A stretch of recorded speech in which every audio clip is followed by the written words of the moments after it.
Inter pass అయిన students కి practical learning and industrial exposure తో 100% ప్లేస్మెంట్ ఇస్తుంది ఐ క్రియేట్ డిగ్రీ కాలేజ్. ఆస్తిలో వాటా పంచమని రచ్చబండిని ఆశ్రయించడం వలన గ్రామ పెద్దలందరూ రేపు 11 గంటలకు రాయుడు గారి ఇంటికి రావాల్సిందిగా కోరుతున్నాము.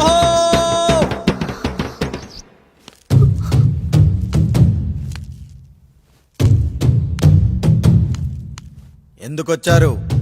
తన తాత పాపారాయుడు గారు ఆస్తి తనకు కూడా కావాలంటూ పంచాయతీలో ఫిర్యాదు చేశాడయ్యా.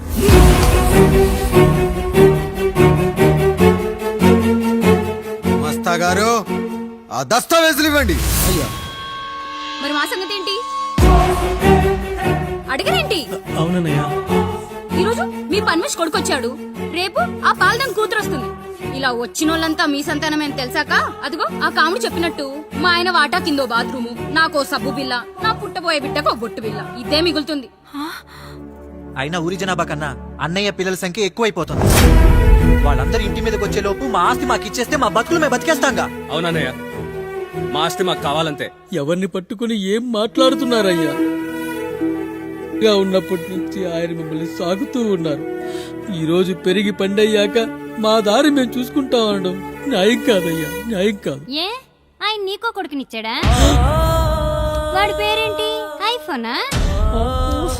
ఎరా ఆస్తి కావాలా?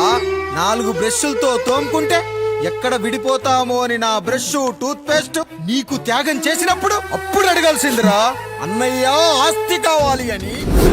ఎరా నేను వాడిపారేసిన లంగోటాలు మార్చి మార్చి చొక్కాలు చేతిగుడ్డలుగా వాడారే, అప్పుడు అడగాల్సిందిరా అన్నయ్య ఆస్తి పంచు అని. నువ్వు 6 నెలల పసికందుగా ఉన్నప్పుడు పాల కోసం ఏడుస్తుంటే నిన్ను తీసుకెళ్లి పశువుల దొడ్లో కట్టేశానే, అప్పుడు అడగాల్సిందిరా అన్నయ్య నాకు ఆస్తి కావాలి. మా తండ్రి గారు పాపారాయుడు పోలికలు నాకు, నా పోలికలు ఆయన రాయుడికి. అసలు మా కుటుంబంలో ఏ పోలికలు లేని మీకు ఎందుకు ఇవ్వాలరా ఆస్తి?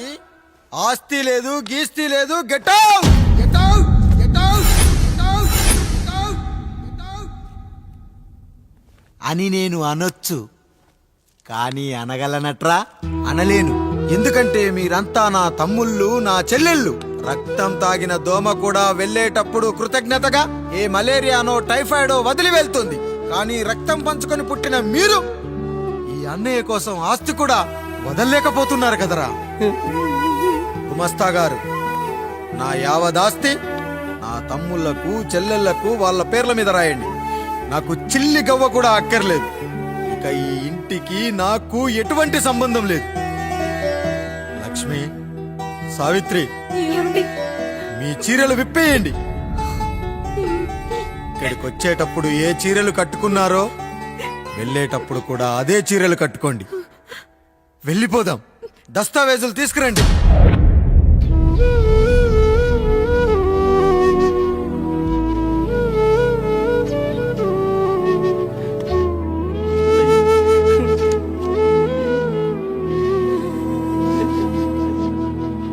ఇక ఈ ఇంట్లో నా పేరు వినపడితే నా తమ్ముళ్ళు చెల్లెళ్ళు బాధపడతారయ్యా. ఈ ఇంట్లోనే కాదు, ఈ దస్తావేజులో కూడా నా పేరు ఉండకూడదు. నేను ఇక్కడ సంతకం పెట్టి వీళ్ళ మనసు నొప్పించలేను. అయ్యా, మొత్తం వదిలేసి మీరెలా బతుకుతారయ్యా? ఎండకు నీడలా, వర్షానికి గొడుగులా నన్ను ఇన్నాళ్ళు కాపాడింది. కష్టాల్లో సుఖాల్లో నాకు తోడుగా నిలిచింది. నా నిజమైన ఆస్తిని, కుటుంబ గౌరవాన్ని కాపాడింది. ఇదేరా నా ఆస్తి, అంతస్తు. ఇదే మా నాన్నగారిచ్చిన లంగోట. బంగారం లాంటి తమ్ముళ్ళే లేనప్పుడు నాకు మాత్రం ఈ బట్టలెందుకురా? వెతికిన దొరకదే రూపం, అరి పిలిచిన పలకదే ప్రాణం. వెతికా నువ్వు నడిచిన దారుల్లో, బ్రతికే నువ్వు విడిచిన శ్వాసల్లో. హో నీడనడిగా, గాలినడిగా, ఎక్కడని నా ప్రాణం. ఏరునడిగా, ఊరునడిగా, ఎందుకని మౌనం? బా సాధనను విడువనని తడిమినది వెంటపడి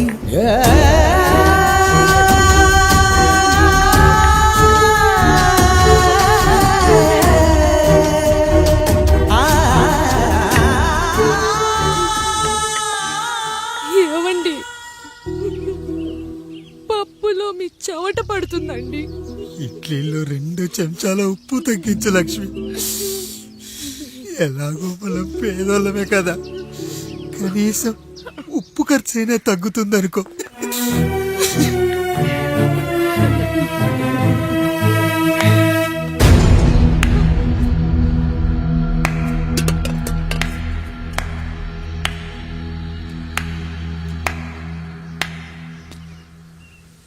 పప్పు రుబ్బుతున్నావా పెదరాయుడు?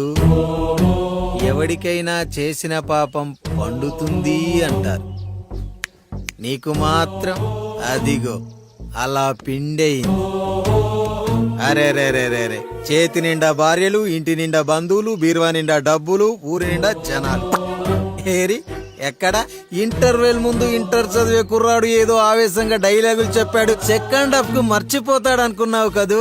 మర్చిపోవడానికి నువ్వు నాకు ఇచ్చింది అప్పు కాదు, ద్రోహం. అమ్మ వచ్చిన ప్రతిసారి అడిగేవాణ్ణి, అమ్మా నాన్నెక్కడా అని. నీ గురించి తెలిసాక నీ ముందుకొచ్చా, నీ బ్రతుకుని ఇక్కడి దాకా తీసుకొచ్చా. పిక్చర్ అభి బాకీ హే మేరా పితాజీ. నిన్నిలాగే వదిలేస్తే ఈ ఆండ్రాయిడ్ తో వదలవు. సామ్సంగ్లు, హెచ్టీసీలు, లెనోవాలు అంటూ కనిపారేస్తూ మా అమ్మ లాంటి వాళ్ళ కోసం తిరుగుతూనే ఉంటావు.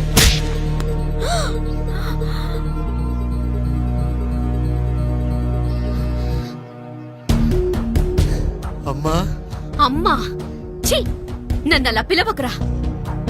ఎవరిని పట్టుకొని ఎన్ని మాటలు అంటున్నావురా? రాయికి వరమిచ్చిన రాముడు దేవుడైతే, ద్రౌపదికి చీరిచ్చిన కృష్ణుడు దేవుడైతే, నాకు బిడ్డనిచ్చిన ఆయన కూడా దేవుడేరా. ఏంటి ఇలానే వదిలేస్తే బిడ్డల్ని కంటూ వెళ్తాడా? అసలు ఆయన కంటూ సొంతంగా ఒక్క బిడ్డ కూడా లేడు.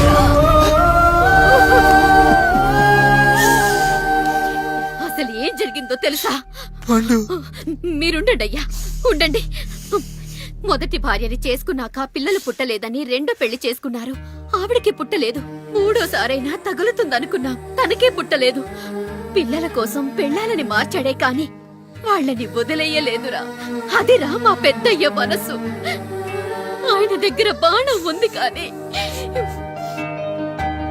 లేదురా, లేదు. అసలు నీ తండ్రి ఎవరో నీకు తెలుసా? తెలుసా? ఇదిగో ఈ కాముడేరా నీ తండ్రి. గేదె నల్లగా ఉన్నంత మాత్రాన పాలు తెల్లగా ఎలా ఉన్నాయనే కదరా నీ ప్రశ్న. దానికి సమాధానం చెప్పాలంటే, ఒక వర్షం కురిసిన రాత్రి నేను 9వ నెల బాలింతగా ఉన్నప్పుడు. పండు పండు ఇదిగో. ఏమిటండి ఇది? నిద్రలేస్తే నేను, బయటికెళ్తే గంటోడు, పక్కకెళ్తే పాలేరు, ఎప్పుడూ తిరిగే తాయారు. రోజు మమ్మల్ని చూసి చూసి బిడ్డ కూడా జిడ్డుమొహం వేసుకుని పుడతాడేమో అని భయంగా ఉంది. కడుపులో ఉన్నప్పుడు మనం ఎవరి మొహాలైతే చూస్తామో అచ్చం వారి పోలికలతోనే పుడతారంటారు. పొరపాటున నా పోలికలతో పుడితే? అదేంటి కాముడు, నీకేం తక్కువ? జుట్టు ఉండాల్సిన చోట లేకుండా అవసరం లేని చోట విపరీతంగా పెరిగిపోతుంది. మనకు పుట్టబోయే బిడ్డ గొప్ప అందగాడై ఉండాలి. ఇదిగో రోజు ఈ దేవుడి ఫోటోలు చూడు, వాళ్ళలాగే అందంగా పుడతాడు. కడుపుతో ఉన్నప్పుడు ఎవరి ఫోటో చూస్తే ఆ పోలికలతో బిడ్డ పుడతాడా? కనిపించని దేవుడి పోలికలు నా బిడ్డకెందుకు? ఈ ఊరికి దేవుడు రాయుడు. నా బిడ్డ ఆయనలాగే పుట్టాలి, ఆయనలాగే పుట్టాలి.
ఏంటి పండు ఇలా వచ్చావు?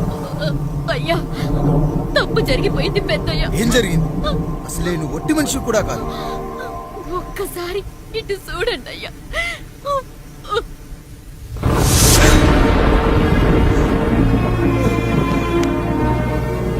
వీడేంటి అచ్చం నాలా ఉన్నాడు? అసలేంటి? ఎందుకు ఇలా జరిగింది?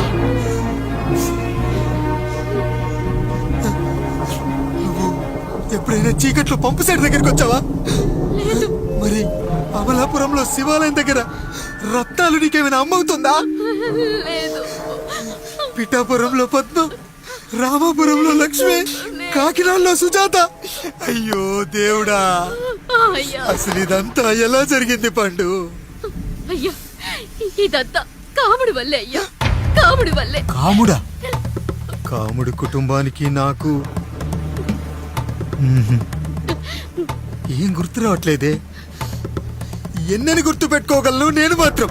అయ్యా అది కాదయ్యా.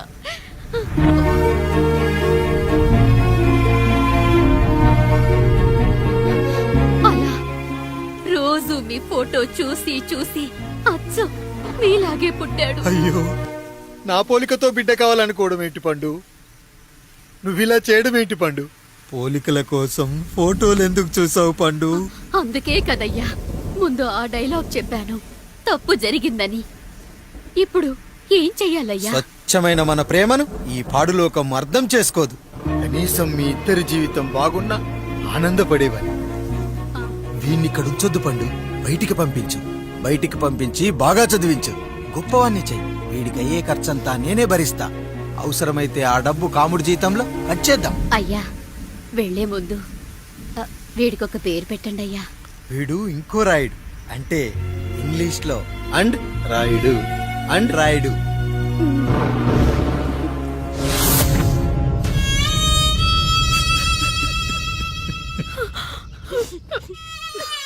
ఇది రా నీ కథ, నా గతం.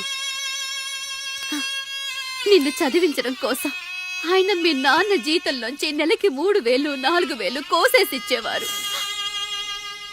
అప్పుడు ఆయన పడిన బాధ పగవాడు కూడా పడకూడదు. చూసావారా, దేవుడు లాంటి పెద్దయ్యని అనవసరంగా అనుమానించడం ఎంత పెద్ద తప్పు చేసావో అర్థమైందా?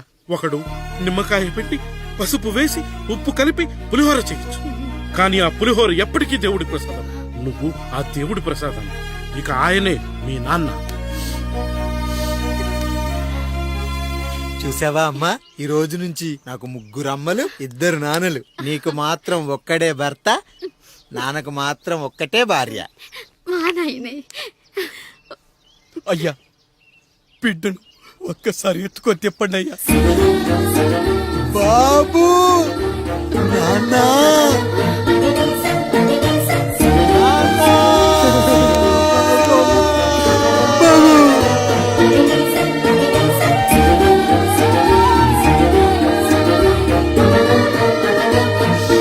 నన్ను క్షమించు నాన్న. ఇప్పటికైనా నిజం అర్థం చేసుకున్నావు, అది నాకు చాలురా. చాలదు నాన్న. నిన్ను ఏలెత్తి చూపిన జనంతో చెయ్యెత్తి దండం పెట్టించాలి. అన్నయ్య కంటే ఆస్తి ముఖ్యమనుకున్న మన కుటుంబానికి గుణపాఠం నేర్పించాలి.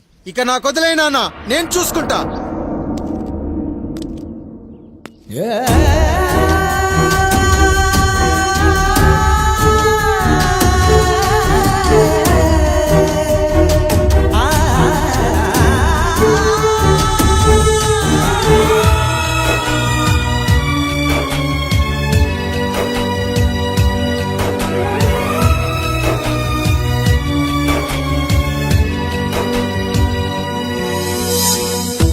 మనసుకే తగిలిన గాయం తుడిచేది ఇంకెవరు?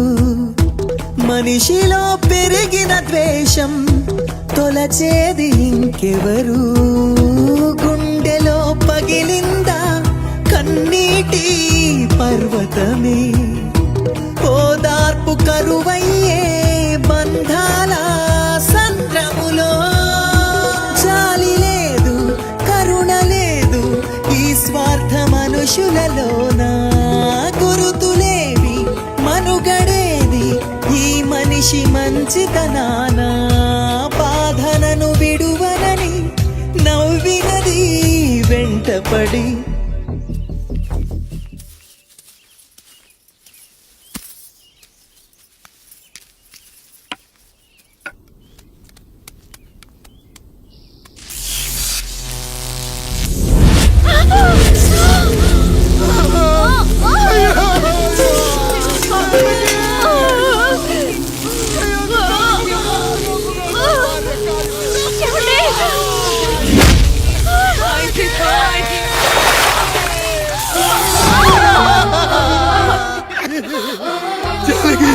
అయ్యో అయ్యో చచ్చిపోతున్నావా?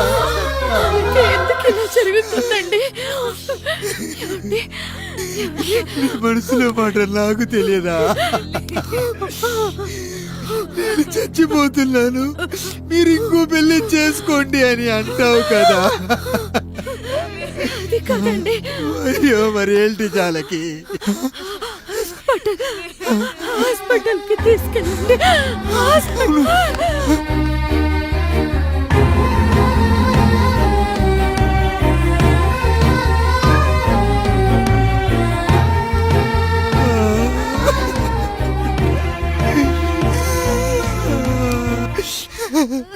జాలకి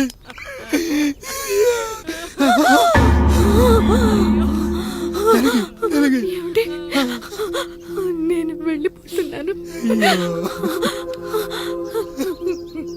నా కోసం చివరిగా ఒక పాట పాడండి.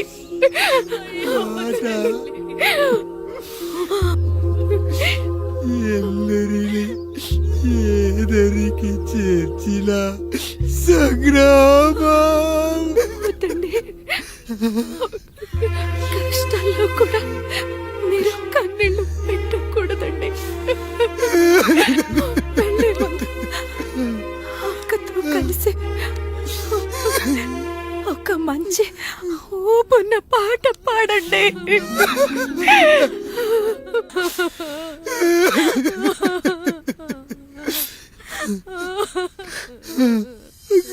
భార్య పోయింది, తమ్ముళ్ళు వద్దనుకున్నారు, కుటుంబం, ఊరు, ఆస్తి ఇప్పుడు ఏదీ లేదు. ఇక నేను ఎవరి కోసం బతకాలి?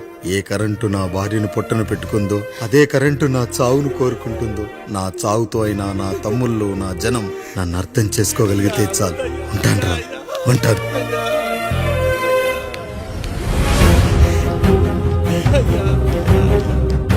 అయ్యా అయ్యా రండయ్యా, పెద్దరాయుడు గారు చనిపోతున్నారయ్యా, రండయ్యా, మీరన్న వచ్చి ఆపండి అయ్యా. అయ్యా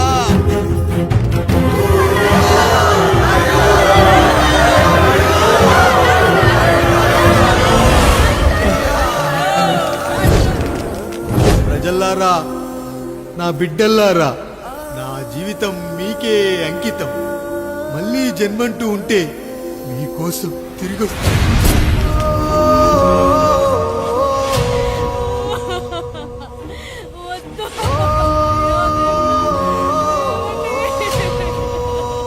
వద్దయ్యా, వద్దు, వద్దయ్యా, వద్దయ్యా.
ఎవడొస్తాడు నిన్ను కాపాడడానికి? ఎవడొస్తాడు? ఏసేంట్రా?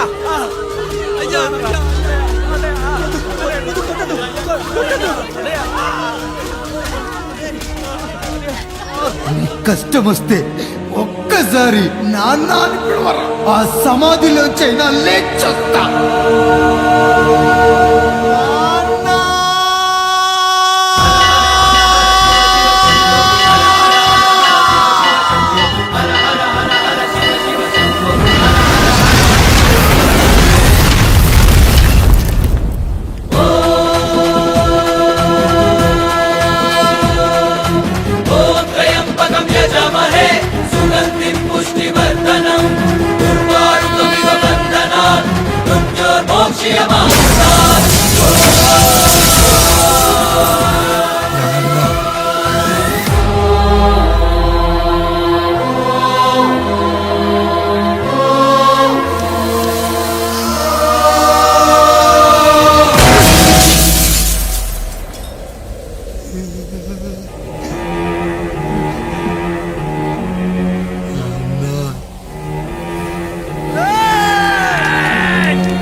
లేచి నిలబడండి, కొట్టండి, గట్టిగా కొట్టండి, కసితీరా కొట్టండి. ఈ చిత్రంలోని నటులను, సాంకేతిక నిపుణులను ఎక్కడ పడితే అక్కడ కొట్టండి. కనిపించిన ప్రతి చోట కొట్టండి చప్పట్లతో. విడివిడిగా ఉన్న వ్యక్తుల మధ్య బంధాన్ని నిలిపేది కుటుంబం. విడిపోయిన కొబ్బరి ఆకులను కలిపి ఉంచేది కొబ్బరి మట్ట. కుటుంబం కోసం నిలబడ్డ ఎందరో అన్నయ్యలకు మా ఈ చిత్రం అంకితం.